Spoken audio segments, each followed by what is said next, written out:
बिस्मिल्लाहिर्रहमानिर्रहीम। ओलिगोस्पर्मिया या क़िल्लत किरम मनी, लो स्पर्म काउंट या ओलिगोज़ोस्पर्मिया या इसी तरीके से सीवियर ओलिगोस्पर्मिया, ये कंडीशन आजकल बहुत ज़्यादा लोग लेकर के हमारे पास आते हैं। तो आज के इस वीडियो में हम इन्हीं कंडीशंस के बारे में आप लोगों से बात करने वाले हैं कि ये क्या होता है, किन लोगों में होता है, क्यों होता है, अगर हो गया है तो आपको क्या करना चाहिए, इसका क्या लाइन ऑफ ट्रीटमेंट होता है, जो कॉजेज़ होते हैं उन कॉजेज़ के अकॉर्डिंग कैसे हम इसको ट्रीट कर सकते हैं। ये सारी इन्फॉर्मेशन आज के इस वीडियो में हम आप लोगों को डिलीवर करने की कोशिश करेंगे। मेरे बारे में तो आप जानते ही हैं, मैं हूं डॉक्टर निज़ामुद्दीन कासमी और पिछले 10 सालों से अल्हम्दुलिल्लाह हमारी जो प्रैक्टिस है वो मेल और फीमेल के सेक्सुअल डिसऑर्डर्स और इनफर्टिलिटी पर बेस्ड है। As a sexologist and infertility specialist हम वर्क कर रहे हैं। ये हमारा सेंटर सायरा हेल्थ केयर है, बाराबंकी उत्तर प्रदेश में सिचुएटेड है। हमारे यहाँ प्योर हर्बल मेडिसिन के थ्रू क्योरेबल ट्रीटमेंट देने की कोशिश की जाती है। अगर आपको इससे रिलेटेड कुछ इश्यूज़ हैं तो आप हमारे सेंटर पर तशरीफ़ ला सकते हैं। यह हमारी वेबसाइट है www.sairahealthcare.com। इस वेबसाइट पर विज़िट करके आप आसानी से दुनिया के किसी भी कोने से अपना अपॉइंटमेंट शेड्यूल कर सकते हैं और आप डायरेक्टली हमसे कंसल्ट कर सकते हैं। ओलिगोस्पर्मिया, देखिए जैसे मैंने आपको बताया, उर्दू में क़िल्लत किरम मनी, क़िल्लत का मतलब होता है कम होना, कमी, और इसी तरीके से किरम मनी, मनी के जो कीड़े होते हैं उसको हम लोग स्पर्म के नाम से जानते हैं या किरम मनी कहते हैं हम लोग यूनानी सिस्टम ऑफ मेडिसिन में।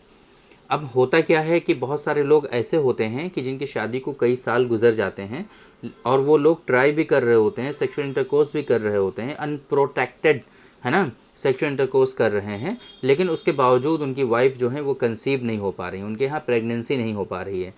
तब वो सीमेन एनालिसिस कराते हैं और उसमें पता चलता है कि अरे इनको तो ओलिगोस्पर्मिया है। मतलब क्या है ओलिगोस्पर्मिया का, कि आपके जो स्पर्म काउंट होते हैं लेस देन 15 मिलियन पर ml आपके स्पर्म काउंट आते हैं सीमेन एनालिसिस में। ऐसी कंडीशन को हम लोग ओलिगोस्पर्मिया, लो स्पर्म काउंट, क़िल्लत किरम मनी या फिर ओलिगोज़ोस्पर्मिया के नाम से जानते हैं। एक चीज़ और हमने आपको बताई थी स्टार्टिंग में, जिसको हम कह रहे थे सीवियर ओलिगोस्पर्मिया। ये कंडीशन होती है कि अगर आपके sperm count less than 5 million पर ml आते हैं आपके सीमेन एनालिसिस में, ऐसी कंडीशन को हम लोग सीवियर ओलिगोस्पर्मिया के नाम से जानते हैं। ये चीज़ आपकी समझ में आ गई। देखिए साइन एंड सिम्टम्स ऐसे पेशेंट में कुछ भी नहीं पता चलते। इसी वजह से मैंने आपको एक बात बताई कि जब वो लोग ट्राई कर रहे होते हैं, कई कई साल गुजर जाते हैं, बच्चे नहीं होते हैं, तब वो सीमेन एनालिसिस कराते हैं, तब जा कर के ये बात कंफर्म होती है कि उनके अंदर ओलिगोस्पर्मिया है। उससे पहले तो पता ही नहीं चलता। मतलब क्या हुआ कि उनको किसी भी तरह की कोई तकलीफ़ नहीं होती है इसकी वजह से, किसी भी तरह की कोई परेशानी नहीं होती है इसकी वजह से। स्पर्म काउंट के कम होने से, इवन स्पर्म काउंट के नील हो जाने से भी किसी को कुछ पता नहीं चलता। ये चीज़ ऐसी नहीं है कि अगर आपके स्पर्म कम होंगे तो आपको पेन होगा, हेडेक होगा, सर दर्द होगा, या किसी तरीके से फीवर आ जाएगा, या किसी तरीके से आपको जो है अनइजीनेस फील हो, ऐसा कुछ नहीं होता। पेशेंट को पता ही नहीं चलता कि उनके स्पर्म काउंट कम है। वो तो ये कहते हैं कि डॉक्टर साहब हमें तो कुछ पता ही नहीं चला। तो आपको ये समझना है कि अगर 10 लोग कहीं पर बैठे हुए हैं तो आजकल की जो कंडीशन हम देख रहे हैं उनमें से 4 लोगों को ओलिगोस्पर्मिया होगा। इतना ज़्यादा सीवियर कंडीशन ये होती जा रही है कि 10 लोगों में से 4 लोगों में आपके आसपास अगर 10 लोग बैठे हैं तो 4 लोगों में ओलिगोस्पर्मिया हो सकता है। इतना ज़्यादा ये कंडीशन आजकल ख़राब होती जा रही है, सीवियर होती जा रही है। तो कैसे आपको पता चलेगा कि आपको ओलिगोस्पर्मिया है? तो ये चीज़ें पता चलती हैं आपके कॉजेज़।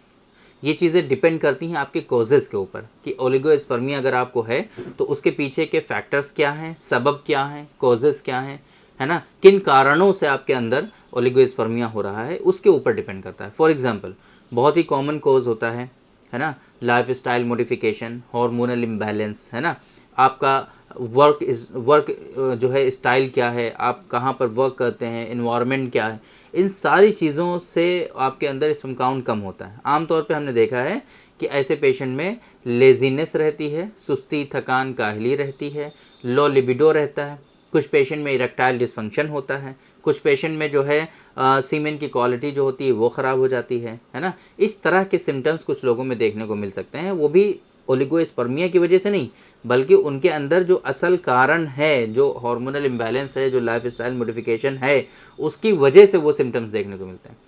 तब अगर आपको इस तरह की कंडीशन हो तो आपको सीमेन एनालिसिस ज़रूर कराना चाहिए। कॉजेज़ एक मतलब समझने की कोशिश करिए कि किन कारणों से किसी शख्स के अंदर ओलिगोस्पर्मिया हो सकता है। मल्टीपल फैक्टर्स हैं, मल्टीपल कारण, बहुत सारे असबाब हैं जिसकी वजह से किसी शख्स के अंदर ओलिगोस्पर्मिया हो सकता है। एक चीज़ तो भी अब हमने बताई, life style modification, working style, और इसी तरीके से कुछ मेडिकेशन की वजह से, कुछ उल्टा सीधा खाने पीने की वजह से, कुछ दवाओं की वजह से, है ना, कुछ ऐसे इन्वायरमेंट में काम करने की वजह से जहाँ पे टेम्परेचर बहुत रहता है, इन सारी चीज़ों से आपके अंदर ओलिगोस्पर्मिया डेवलप हो सकता है। अब अगर आपके अंदर ओलिगोस्पर्मिया हो गया है तो फिर आपको प्रॉपर जो वर्क करना है, पहले नंबर पे प्रॉपर डायग्नोसिस, किस वजह से आपके अंदर ओलिगोस्पर्मिया है उसको आइडेंटिफाई करना ही आधे से ज़्यादा ट्रीटमेंट है। अगर आपको ये पता चल जाता है कि आपके अंदर हार्मोनल इम्बैलेंस है तो मेडिसिन तो आप आसानी से ले सकते हैं, कहीं से भी ले सकते हैं, आप खुद ही परचेज़ कर सकते हैं। आजकल गूगल करके भी आप मेडिसिन ले सकते हैं, है ना। हमारी वेबसाइट पे जा करके वहाँ पे कैटेगरी वाइज आप देख सकते हैं, वहाँ पर मेडिसिन मिल जाएंगी। बट आपको पता होगा तभी तो आप ले सकते हैं। तो आपको पहले नंबर पे पता करना है कि आपके अंदर कारण क्या है ओलिगोस्पर्मिया का। अगर ओलिगोस्पर्मिया का कारण पता चल गया, ट्रीटमेंट बहुत आसानी से आपको मिल जाएगा। तो पहले नंबर पे आपको इसके कॉजेज़ आइडेंटिफाई करने हैं, सीमेन एनालिसिस कराना है, रिलेटेड जो इससे रिलेटेड जो इन्वेस्टिगेशंस हैं वो आपको कराने हैं, और उसके बाद प्रॉपर ट्रीटमेंट इसका फॉलो करना है। हाइपोगोनाडिज्म आजकल बहुत ज़्यादा हो रहा है लोगों को, हार्मोनल इम्बैलेंस बहुत ज़्यादा हो रहा है, वेरिकोसील आजकल बहुत ज़्यादा हो रहा है लोगों को। तो इन सारे फैक्टर्स के ऊपर डिपेंड करता है कि आपका लाइन ऑफ ट्रीटमेंट क्या रहेगा। बाकी अगर कोई बहुत मेजर इश्यूज़ नहीं है तो आप सिर्फ स्पर्मोजेनिक पाउडर का भी इस्तेमाल करके इस परेशानी से अपने आप को बचा सकते हैं। स्पर्मोजेनिक पाउडर एक हमारी अपनी कॉम्बिनेशन है जो अपने पेशेंट के लिए हम प्रिपेयर कराते हैं, पाउडर की फॉर्म में होता है। मल्टीपल वीडियोज़ हमारी जो है स्पर्मोजेनिक पाउडर के बारे में अवेलेबल हैं, आप देख सकते हैं यूट्यूब पर भी, और हमारी वेबसाइट पर भी वो मिल जाएगी आपको। फार्मेसी जो है हमारी sairehealthcare.com फार्मेसी, वहाँ पर विज़िट करके भी आप आसानी से ये मेडिसिन जो है उसके बारे में सारी इन्फॉर्मेशन हासिल कर सकते हैं और वहीं से उस मेडिसिन का ऑर्डर भी प्लेस कर सकते हैं। तो आज के इस वीडियो में ओलिगोस्पर्मिया के बारे में आप लोगों को समझ में आया होगा।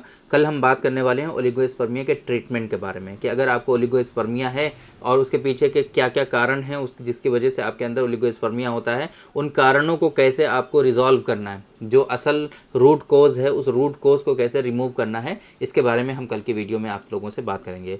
तो उम्मीद करते हैं कि आज के इस वीडियो में जो इन्फॉर्मेशन हमने आप लोगों को डिलीवर करने की कोशिश की वो आप लोगों को ज़रूर समझ में आई होगी, और आज की इस वीडियो से आप लोगों को ज़रूर फ़ायदा हुआ होगा। तो थैंक यू वेरी मच, बहुत बहुत शुक्रिया आपका। आज के इस वीडियो में इतना ही। इंशाल्लाह कल फिर मुलाकात होगी आपसे एक दूसरी वीडियो में, हम डिस्कस करेंगे आपसे एक दूसरे टॉपिक पर। तब तक के लिए आप हमें इजाज़त दीजिए। अस्सलाम वालेकुम।